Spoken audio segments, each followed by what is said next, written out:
Whether you're looking for a convenient refresher course, or a way to earn your Pragmatic certification at your own speed, or the chance to take a Pragmatic course from your specific corner of the world, then Foundations on Demand is the solution you need. Get the same great content, tools, and templates our Foundations course is famous for in a flexible and easy-to-use online learning platform. Learn the skills you need to build and market products people want to buy. And earn your Pragmatic Institute certification anywhere, anytime. No more travel worries, no more time zone issues, just truly great training. Experience the new way of training with Foundations on Demand from Pragmatic Institute. Visit pragmaticinstitute.com/foundations to learn more.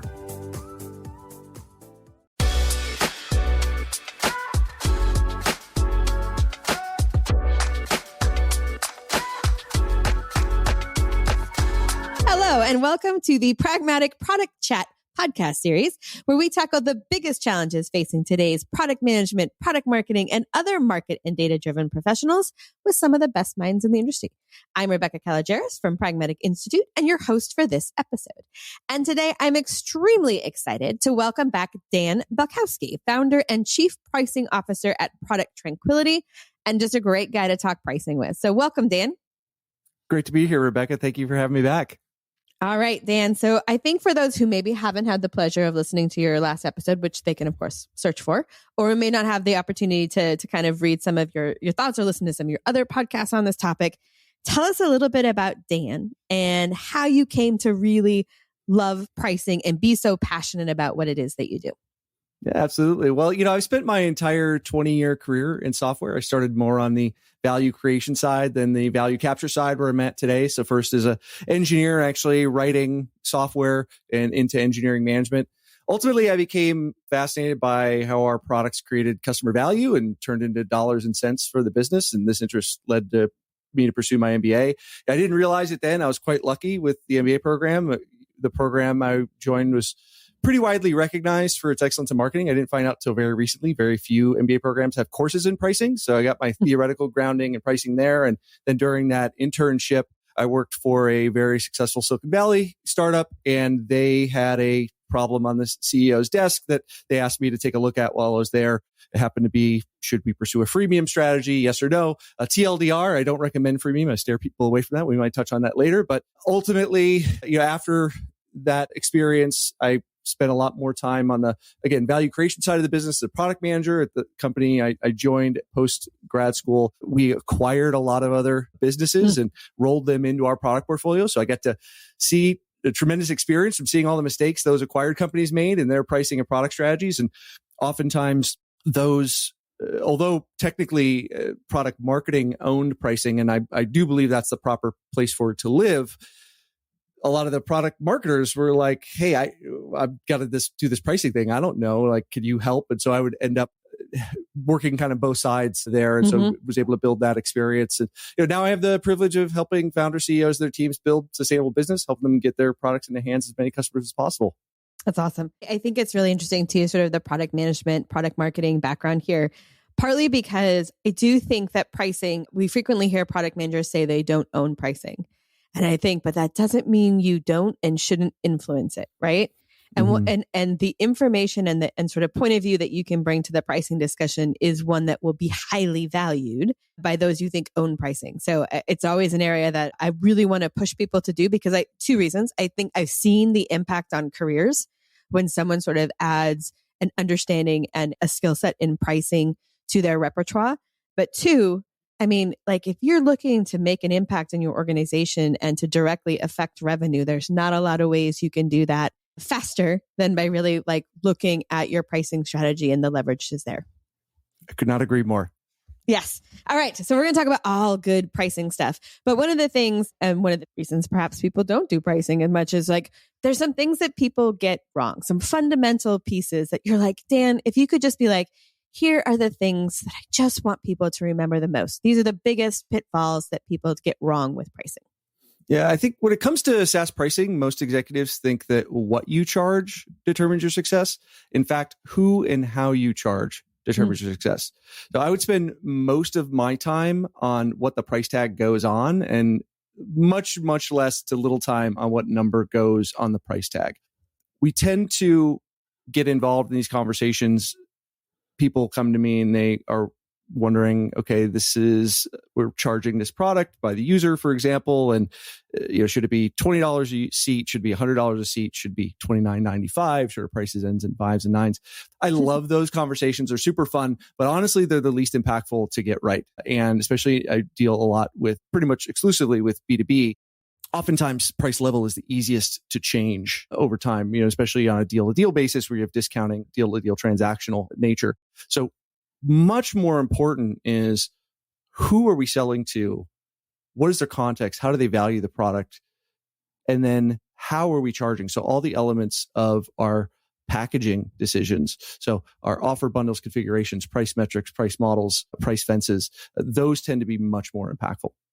Okay, so it's now, and when you think about who you charge, that's not necessarily one sort of monolithic group, right? Like everyone is the same. I think there's also a really important thing to understand the segments in who we charge to, because I think that can really, you want to sort of take advantage of different people's willingness to pay, right?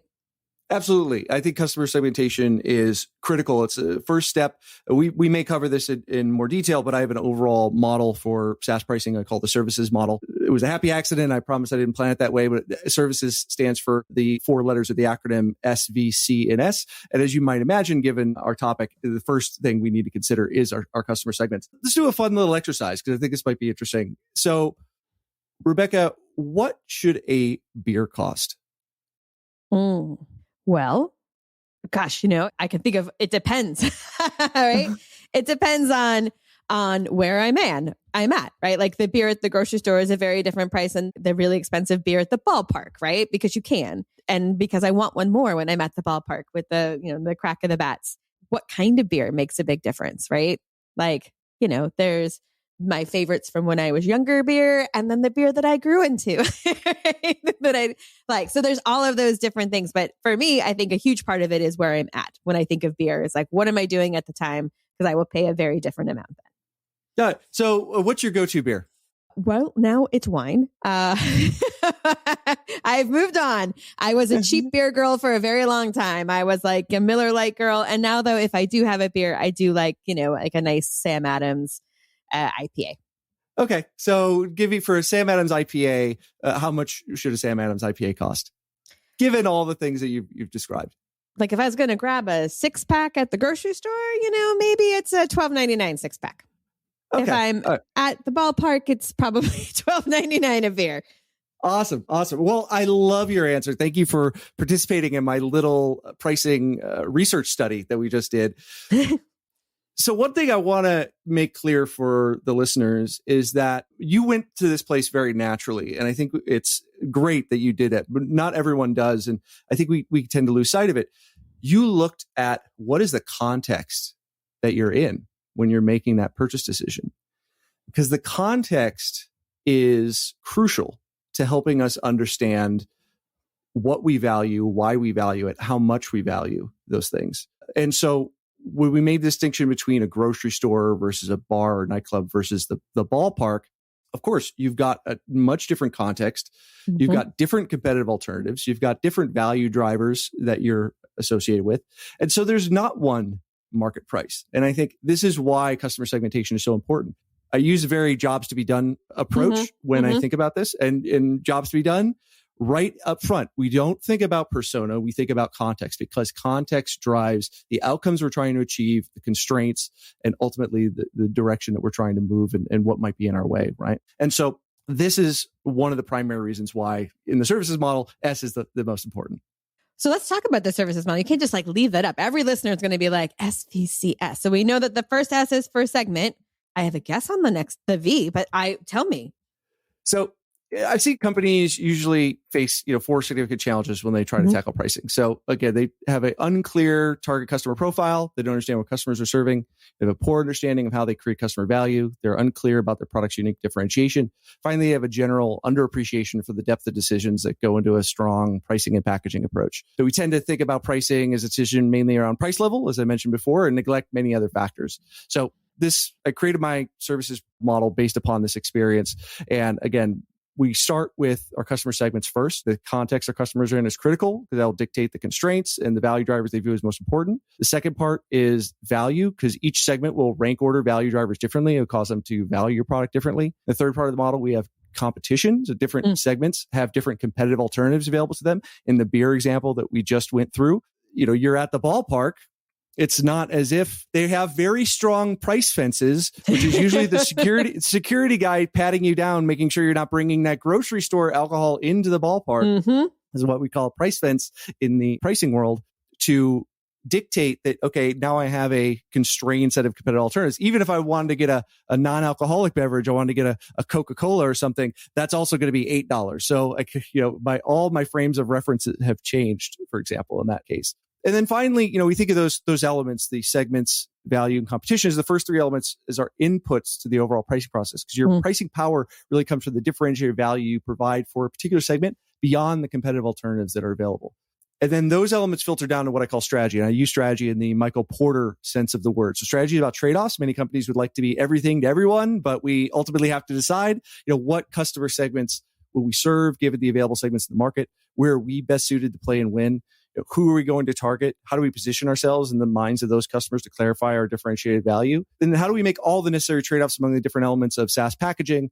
Like I mentioned before, the price metrics, price model, offer configurations, price fences. These inputs will also help us inform our choice of price level, the number we set to achieve our business objectives. Right. And I think, so those are all fantastic. So we talked a little bit about segment. That's the most important thing is who are you selling to? And understanding that, again, that we want to break this up into segments because they will have different willingnesses to pay because they have different value that problem is to solve. We always use the classic example of like oxygen, right? You're sitting at home, you're not going to pay for oxygen. There are definitely scenarios that you would pay for oxygen, right? Like as a scuba diver, I would pay for oxygen. Potentially if I was really hungover in Vegas, that people will pay for oxygen, right? Like there are some different use cases that people definitely do.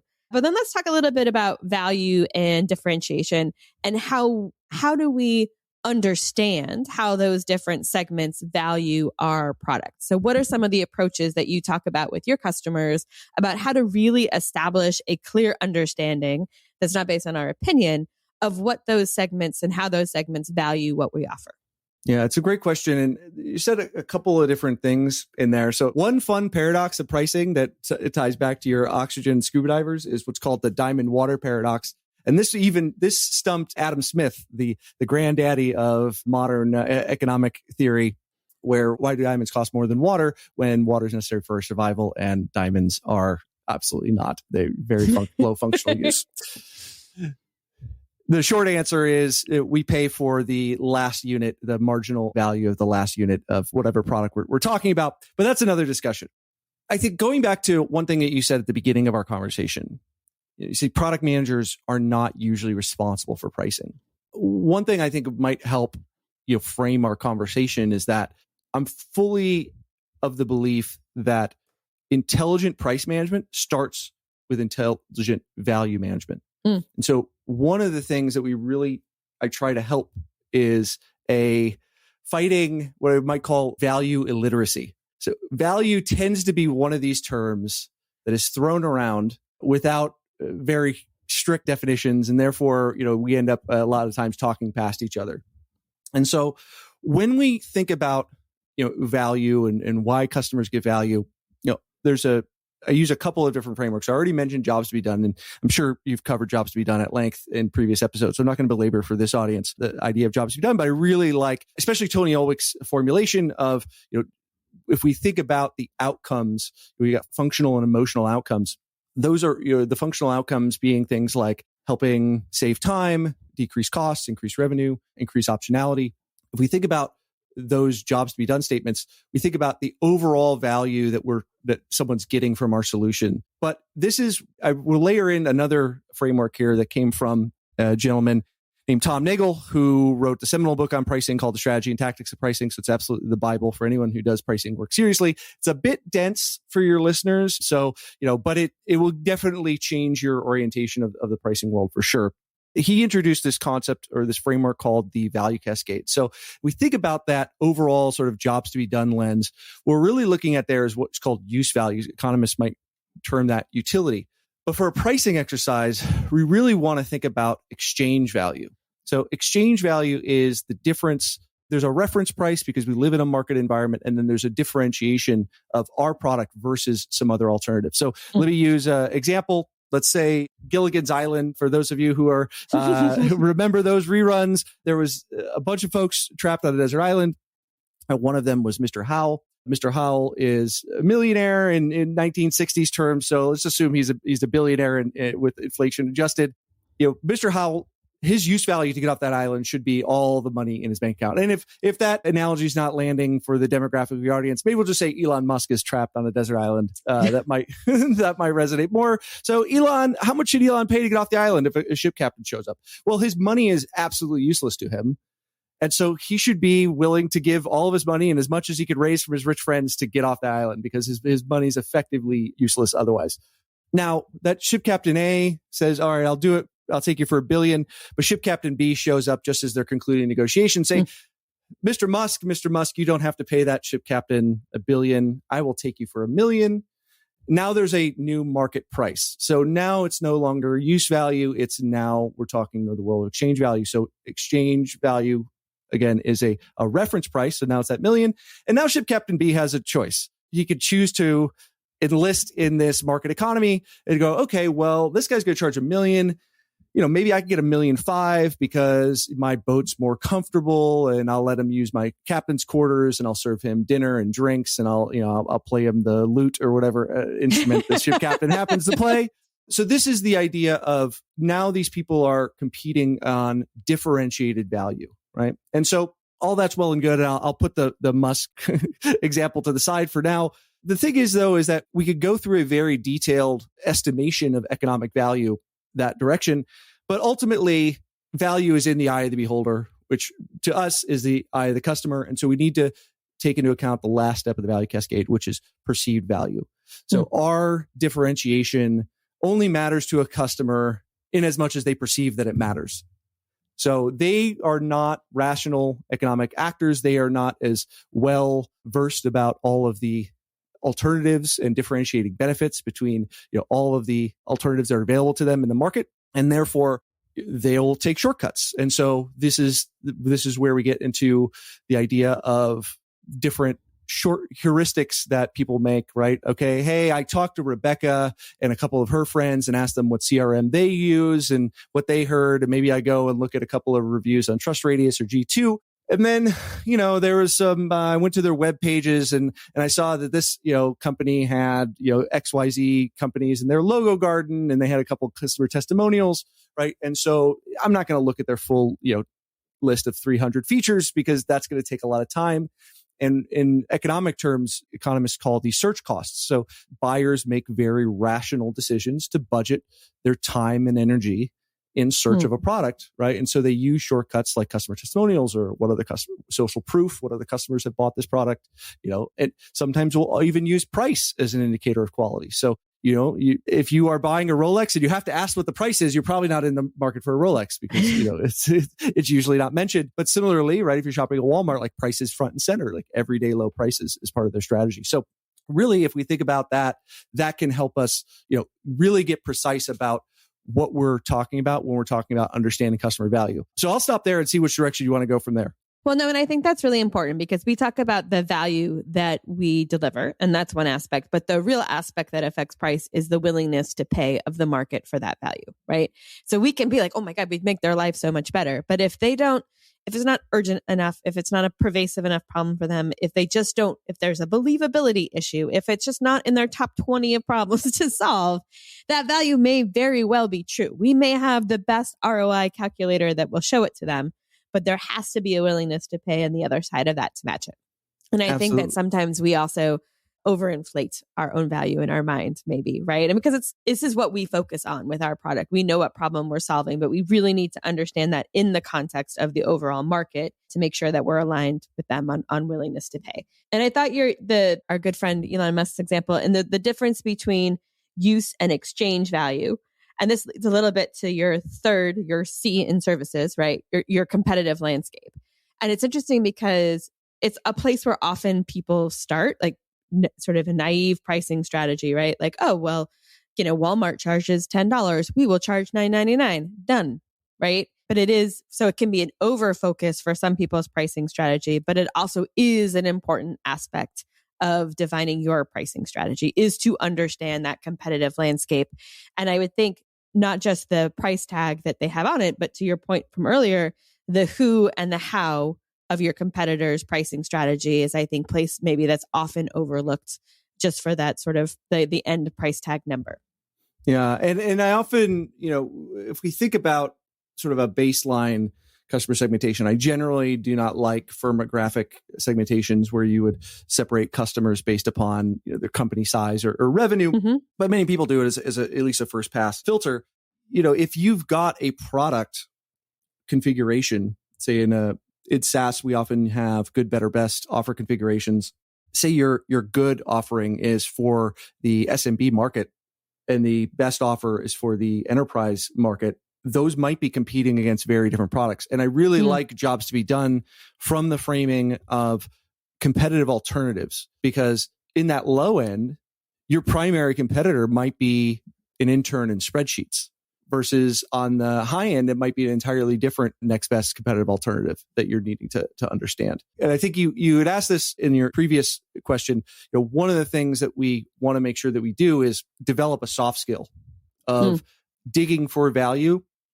And one of these soft skills, really, the trick is driving prospects in our research to a dollar sign and really helping them get to financial value. And really what we're doing is exploring ultimately their needs, kind of their solutions, how they're addressing those needs now, and how their current solutions are not raising the bar, or if they just went through a purchase situation, say they chose another product in the category, really helping that customer, that market participant elaborate what was the differentiation between them, what did it help them do. And this is a skill set, as many other folks have realized. Customers will talk in solution language, they'll talk in feature language, but it's on us when we're having these value-based discussions for a pricing context, really to help them dig out what their outcomes are that they're trying to achieve, like how they will judge the effectiveness, right, from a jobs to be done lens.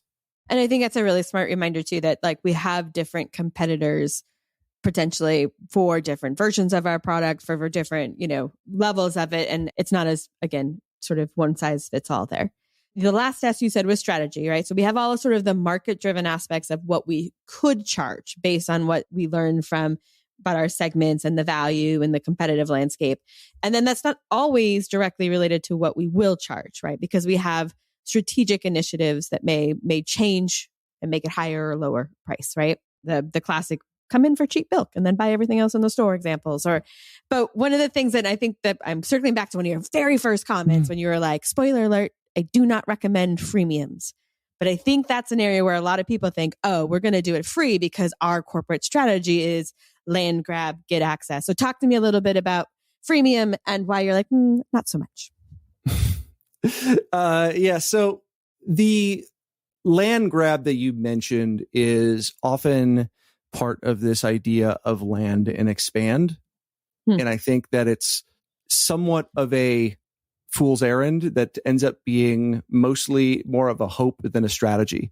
Yep. So the companies that do this tend to, there's some sort of vision in the future at which they'll actually effectively monetize their customers, but there's no motion built today that will actually help them achieve that.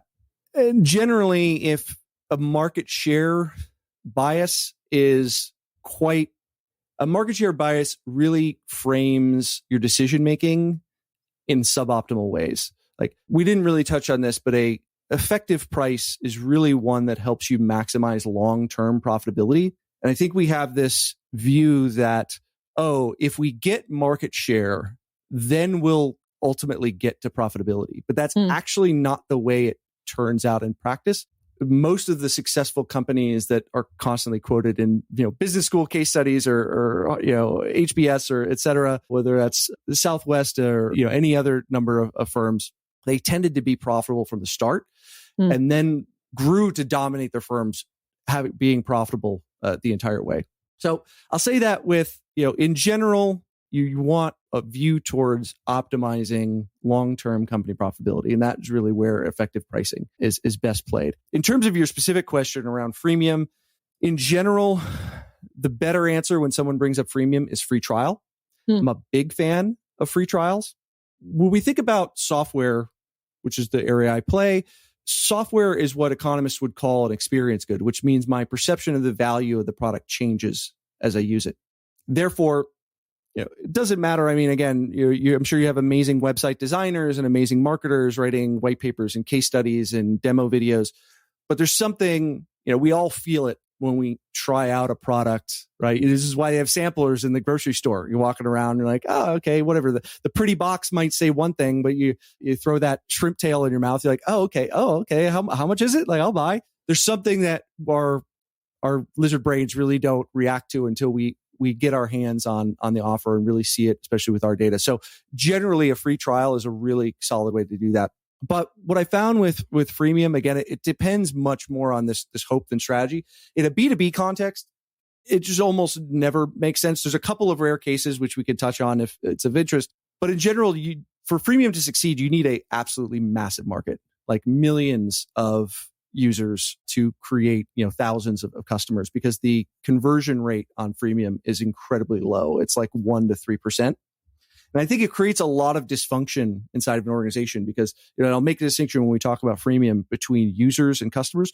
Customers pay us, users just use the product for free.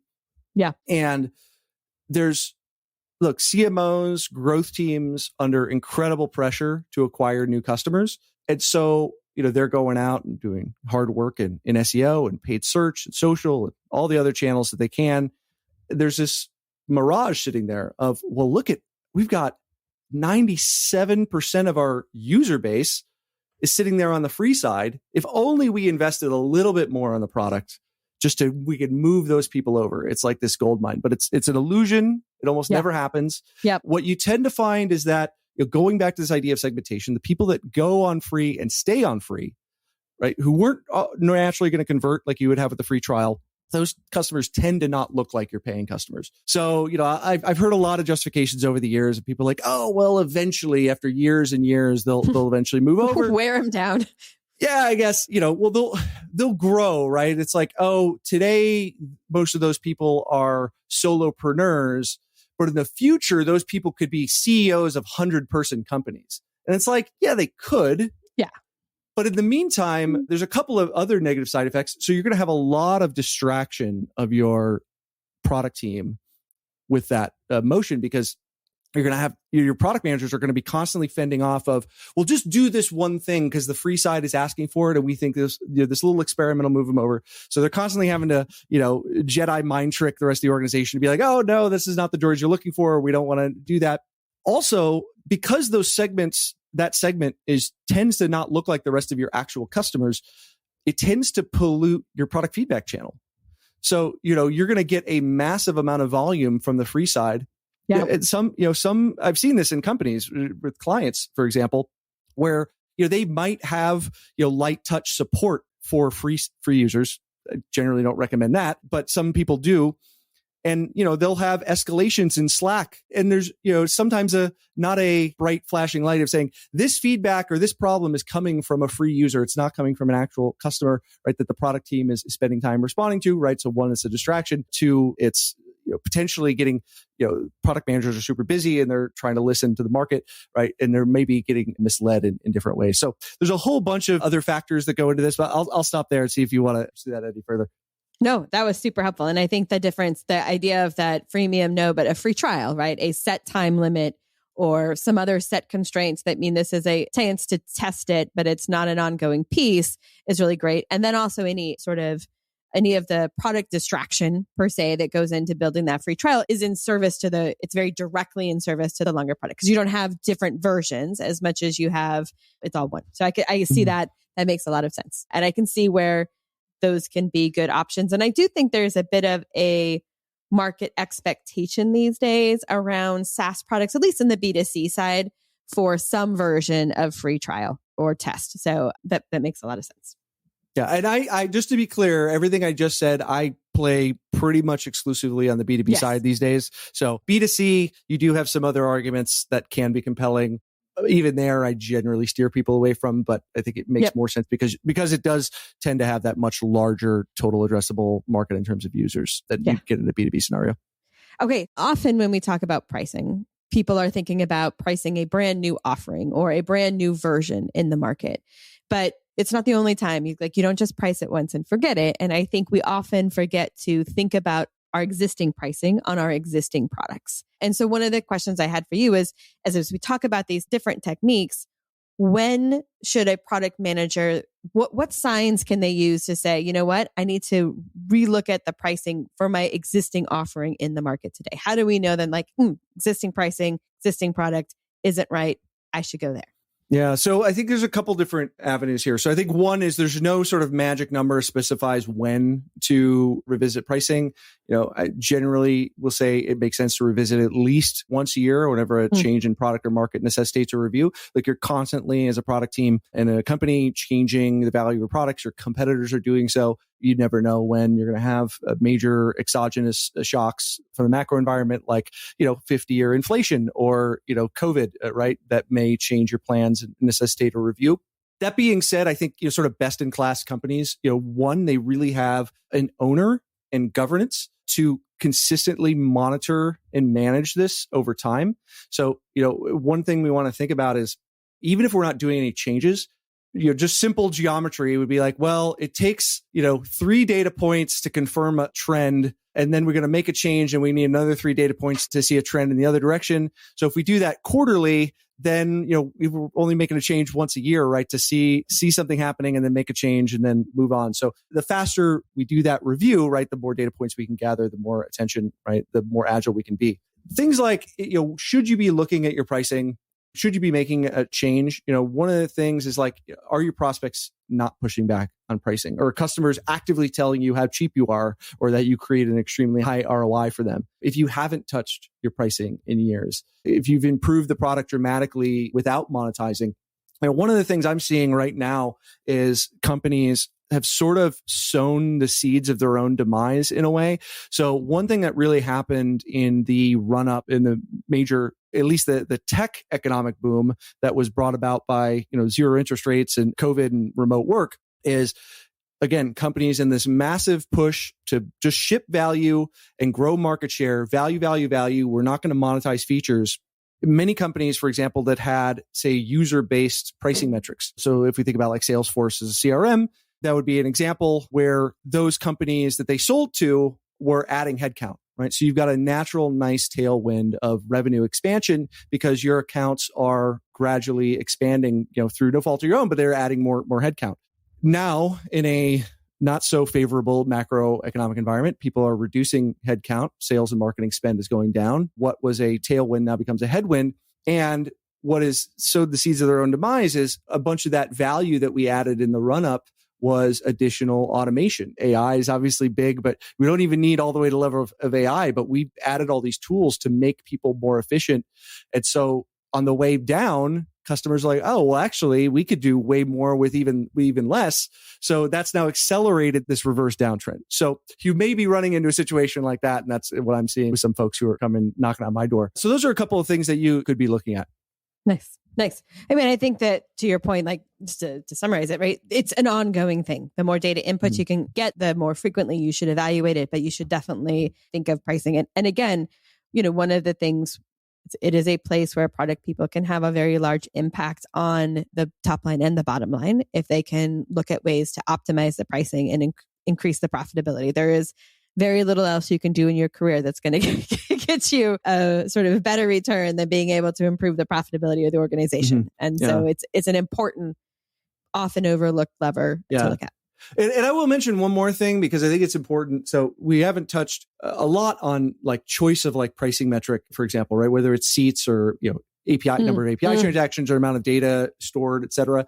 But I'll use pricing metric, and we could sub in any of the other elements of packaging as well. But one thing is, if you really feel like the description of your pricing metric isn't really aligned with the value of the product that you sell, that's a critical thing to get correct.